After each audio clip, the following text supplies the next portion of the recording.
Over 80% of heart attacks and strokes are not plaque, cholesterol, or calcium that's blocking your arteries. Most of the time, when someone has a heart attack or a stroke, they die from a clot. This is not the same, and it's very different than a buildup of cholesterol or calcium or plaque. If someone told you the reason why you die is your arteries fill up with cholesterol, they are lying to you. That's usually not what kills you. It's the clot that can form in less than 5 seconds. What we're going to do today is we're going to really dissect a clot and understand what it is and give you a solution to prevent clots, because a clot is a very necessary thing. A clot is a response to injury. And the way it's supposed to work is the body's supposed to form a clot, fix the hole in the artery, and then dissolve it. The real problem that we need to focus on is the hole in the artery, but the biggest trigger to a clot is not cholesterol.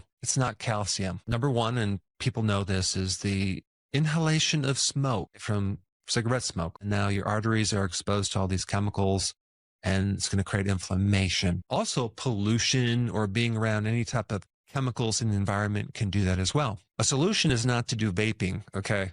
You need to just stop smoking. Alcohol is another one. You're drinking alcohol. It's considered a poison to the liver. It gets into the bloodstream, and that also can create problems in the inside of the arteries. Believe it or not, birth control pills or hormone replacement therapy is another thing that can actually affect the arteries because of the hormonal interaction, increasing the risk of a stroke and heart attacks. Then you have stress. And this is an interesting one because there's something called the broken heart syndrome, where someone has a loss of a loved one and their risk of having a heart attack goes up by 2,000%, which, by the way, triggers the clotting action. Anything that increases stress can increase the clotting action. But also surgery. Okay, surgery is a very stressful thing to the body. And endurance sports, marathons. It's a tremendous stress in your body, and refined starches. That's just like pure inflammation going through your arteries. And this is why diabetics are at 4 to 5 times the risk for getting clots, not just in the heart, but in the brain as well. And the last thing that can trigger these clots is an infection. It could come from an infection in your tooth from a failed root canal, where you have this abscess that's leaking bacteria into the body, or it can come from some other chronic infection. But I think for most people, it's going to be the high levels of sugar that's flowing through their bloodstream that's creating the problem because of their diet, and it makes their blood really sticky. Also, it chronically elevates inflammation. Inflammation is one of the most potent things for clotting. There's another trigger for this clot as well, an excess amount of calcium in the arteries. And let me explain this, because in certain studies involving postmenopausal women who take high amounts of calcium for their bones, they have an increased risk of getting this clot, because calcium is involved in over 15 different clotting factors. I'm talking about excess calcium. Excess calcium is just not good for the heart. It can cause excessive calcification in the soft tissues, especially in the arteries. As the antidote, and the thing that kind of counters this clotting, there's 2 things that are very, very important to know. Number one is vitamin K2. The purpose of vitamin K2 is to keep the calcium from building up in the soft tissue. K2 is all about keeping the calcium out of the arteries. And guess where vitamin K2 comes from? Dairy, butter. It comes from fatty foods.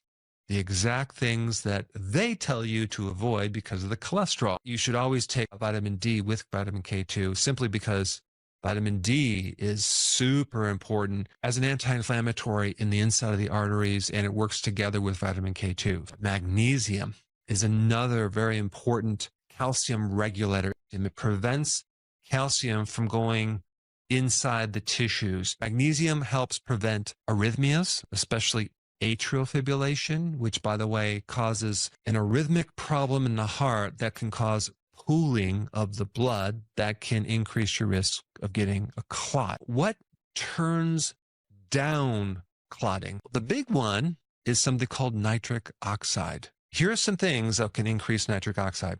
Vitamin D. L-arginine is an amino acid that can help nitric oxide. And one of the best sources of L-arginine is meat and liver, the exact things that they tell you not to eat. There's something else that increases nitric oxide, sunlight, that can penetrate deep into the body and help increase nitric oxide in the inside of the arteries. This is why getting sun is so valuable in so many different ways, not just vitamin D, but other ways as well. What's happened since 1980 is we become sun phobic because we're afraid of getting melanoma, which is an absolute lie. You want to get regular doses of sun. Very therapeutic to the heart. Other things that can help you is polyphenols in natural herbs and vegetables, vitamin C, omega-3. Omega-3 fatty acids naturally thin the blood. Also, when people consume leafy green vegetables that are high in vitamin K1, they think, oh, that's a lot of vitamin K1. That's going to cause clotting. It's going to thicken my blood. No, it's not going to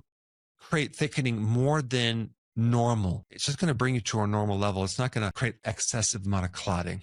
Fasting is another potent way to help reduce the risk of clotting. Fasting is also anti-inflammatory. Ketones, getting on the ketogenic diet, a low-carb diet, is also anti-inflammatory to your arteries. Regular exercise, and I'm not talking about like high stressful exercise where you're doing marathons, but regular good exercise with good recovery is extremely important in preventing this clotting. Garlic and onion, super important in preventing clotting. As far as supplements go, there's 3 that are really powerful. Nattokinase is a natural enzyme that helps prevent clotting. You also have another enzyme called serrapeptase. That's an extract from silkworms. And then bromelain from pineapple. When you take those enzymes to help reduce clotting, and I'm not even recommending you take them unless you have a clotting problem, but they're a great natural source that's not endorsed by Big Pharma because they're competitive. You want to take those on an empty stomach so it can actually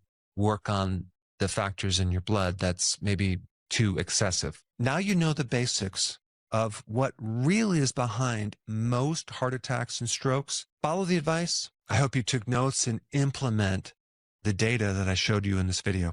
Thanks for watching, and I will see you in the next video.